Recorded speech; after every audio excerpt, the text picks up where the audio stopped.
गलतियों के लिए माफी मांग लीजिए। आप भी बैलेट पे चुनाव कर लीजिए, आप भी बैलेट पे चुनाव कर लीजिए। जिस पर आपको हंसी आती है, दूध का दूध पानी का पानी हो जाएगा।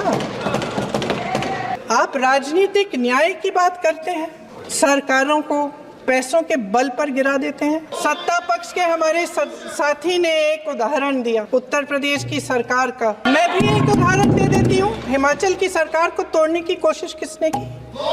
पैसों के बल पे की। गोवा की सरकार, महाराष्ट्र की सरकार का तमाम उदाहरण है। राजस्थान की क्या ये सरकारें जनता ने नहीं चुनी थी? आज जनता को सच बोलने से डराया जाता है, धमकाया जाता है। पत्रकार हो या विपक्ष का नेता हो, सबका मुंह बंद कराया जाता है।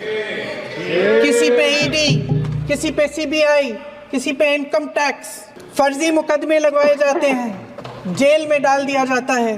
विपक्षी नेताओं को जेल में डाल दिया जाता है, उनको सताया जाता है। किसी को नहीं छोड़ा इस सरकार ने। देशद्रोही कह के उत्तर प्रदेश में मुझे याद है कुछ अध्यापिकाएं प्रदर्शन कर रही थी, उन पर मुकदमा डाल दिया देशद्रोही का, उन्हें देशद्रोही कह दिया। इन्होंने देश का पूरा माहौल भय से भर दिया है। इनकी मीडिया की मशीन झूठ फैलाती है, तरह तरह के आरोप लगाती है, और शायद वह भी भय में ही है। मैं इस सदन को याद दिलाना चाहती हूँ कि ऐसा डर का माहौल देश में अंग्रेजों के राज में था।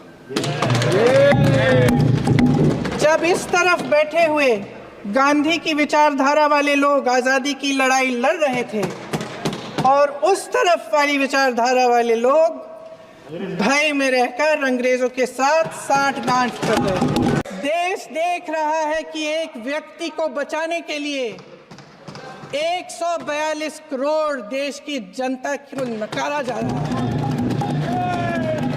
सारे बिजनेस, सारे संसाधन, सारी दौलत, सारे मौके एक ही व्यक्ति को सौंपे जा रहे हैं।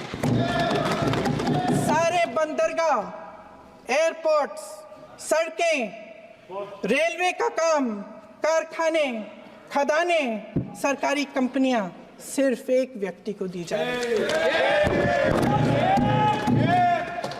जनता के मन में हमेशा ये विश्वास होता था कि अगर कुछ नहीं है तो संविधान हमारी सुरक्षा करेगा, मगर आज आम लोगों के बीच ये धारणा बनती चली जा रही है कि सरकार सिर्फ मुनाफे के लिए चल रही है। देश में बहुत तेजी से गैर बराबरी बढ़ रही है। जो गरीब है वो और गरीब हो रहा है, जो अमीर है वो और अमीर हो रहा है। इस सरकार ने आर्थिक न्याय की भी सुरक्षा कवच तोड़ दिया है। राजनीतिक न्याय की जब बात होती है, मेरे सत्ता पक्ष के साथी आज खड़े हुए और तमाम गिनती करने लग गए कि ऐसा हुआ वैसा हुआ, 1975 में जो हुआ। तो सीख लीजिए ना, आप भी सीख लीजिए। आप भी अपनी गलतियों के लिए माफी मांग लीजिए। आप भी बैलेट पे चुनाव कर लीजिए, आप भी बैलेट पे चुनाव कर लीजिए। दूध का दूध पानी का पानी हो जाएगा।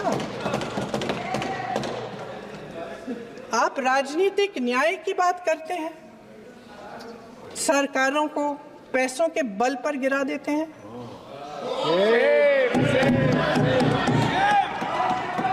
मेरा आग्रह है कि अपन संविधान में सकारात्मक बोले।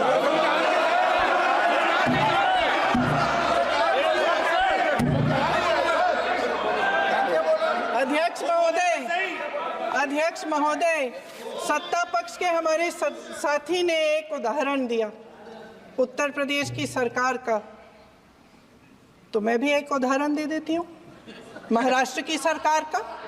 मैं भी एक उदाहरण दे देती हूँ हिमाचल की सरकार को तोड़ने की कोशिश किसने की? पैसों के बल पे की। गोवा की सरकार, तमाम उदाहरण है। राजस्थान की क्या ये सरकारें जनता ने नहीं चुनी थी? क्या संविधान इन पर लागू नहीं था? पूरी देश की जनता जानती है कि इनका हंसती है, जानती है कि इनके यहाँ तो वॉशिंग मशीन है।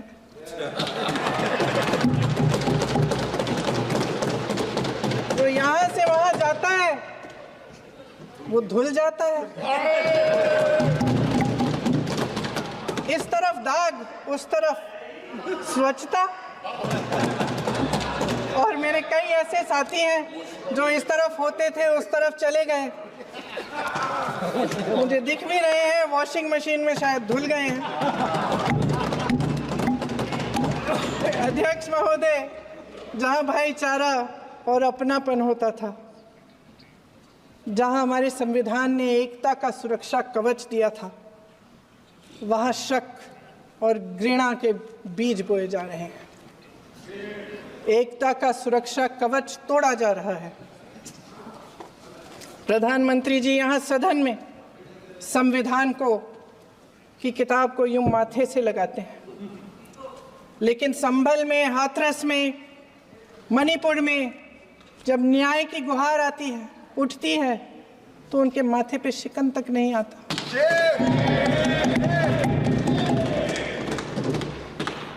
शायद समझ नहीं पाए हैं कि भारत का संविधान संघ का विधान नहीं है।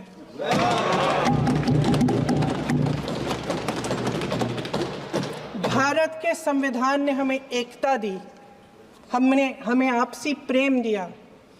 उस मोहब्बत की दुकान जिस पर आपको हंसी आती है, उसके साथ करोड़ों देशवासी चले। करोड़ों देशवासियों के दिल में एक दूसरे के लिए प्रेम है, घृणा नहीं है।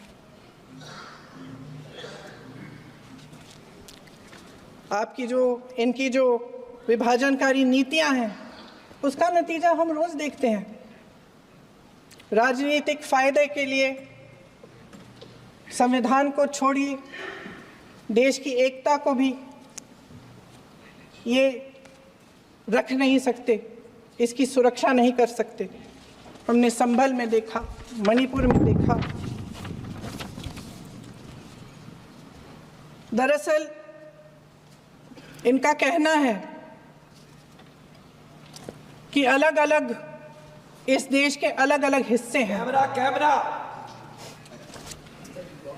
लेकिन हमारा संविधान कहता है कि ये देश एक है और ये देश एक रहेगा।